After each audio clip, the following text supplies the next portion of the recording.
وہ مدینہ منورہ جس کے بارے میں نبی پاک علیہ الصلوۃ والسلام نے کئی دفعہ اعلان فرمایا تھا، جیسا کہ بخاری و مسلم کی متفق علیہ روایت ہے۔ نبی پاک علیہ السلام نے ایک ہی حدیث میں بار بار یہ جملہ ارشاد فرمایا، والمدینۃ خیر لہم لو کانوا یعلمون، کہ مدینہ منورہ لوگوں کے لیے ان کے اپنے علاقوں سے زیادہ خیر اور بہتری کا سبب اور باعث ہے اگر وہ جانتے ہیں۔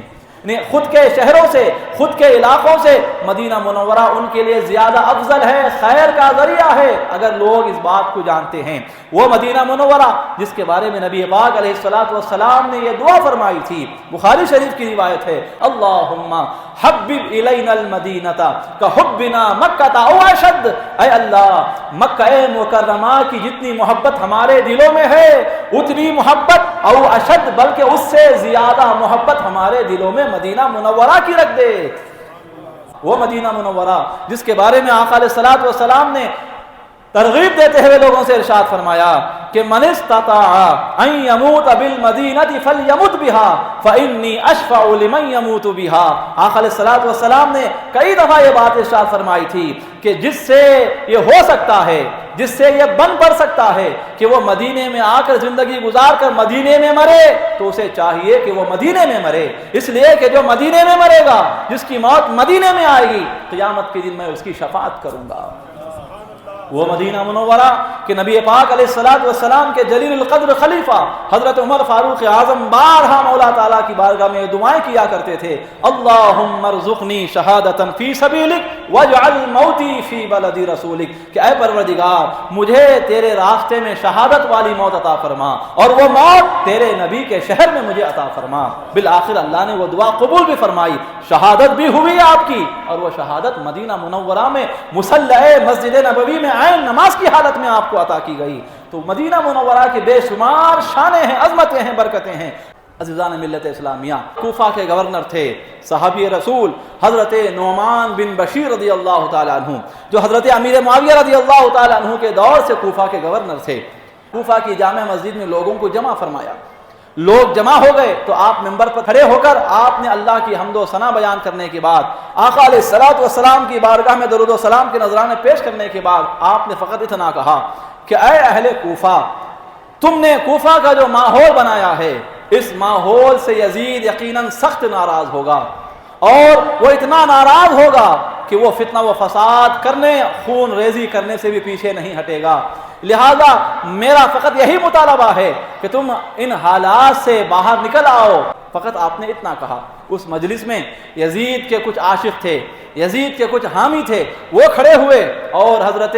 نعمان بن بشیر جو گورنر ہیں ان سے کہنے لگے کہ اے نعمان بن بشیر، آپ دشمنوں کے مقابلے میں کمزور نظر آ رہے ہیں، یہ باتوں کے کرنے کا وقت نہیں ہے، آپ کے پاس فوج ہے، اس لشکر کو ساتھ لے کر یزید کے خلاف بغاوت کرنے والوں کا سر کچلیے۔ آپ فقط باتیں کر رہے ہیں، آپ اپنی کمزوری کا مظاہرہ کر رہے ہیں۔ عزیزان گرامی قدر، حضرت نعمان بن بشیر جانتے ہیں نا کہ وہ کس کے خلاف ہیں، اگر وہ کچھ سخت اقدام کرتے ہیں تو وہ اقدام کن کے خلاف ہوگا، جانتے ہیں اہل بیت کی عقیدت و محبت کیا ہے، مقام و مرتبہ کیا ہے۔ تو آپ نے جو جواب ان یزیدیوں کو دیا، یقیناً وہ صرف جواب نہیں ہے، فقط وہ جملے نہیں ہیں، وہ بات ہے جسے سنہرے حروف میں لکھا جا سکتا ہے۔ یہ وہ بات ہے کہ اگر ہم میں سے ہر کوئی اس بات کو ہمیشہ اپنے پیش نظر رکھ کر اس بات کو اپنی زندگی کے گزارنے کا اگر اصول بنا لے تو یقین جانیے حضرات، وہ آدمی دنیا میں بھی کامیاب ہوگا، آخرت میں بھی کامیاب ہوگا۔ کیا کہا حضرت نعمان بن بشیر نے؟ نعمان بن بشیر رضی اللہ عنہ نے جواب میں یہ کہا کہ سنو، اللہ کی فرما برداری کے ساتھ میرا نام کمزوروں میں شامل کیا جائے، اللہ کی فرما برداری کے ساتھ میرا نام کمزوروں میں شامل کیا جائے، یہ بہتر ہے اس بات سے کہ اللہ کی نافرمانی کے ساتھ میرا نام طاقتوروں میں لکھا جائے۔ اللہ کی نافرمانی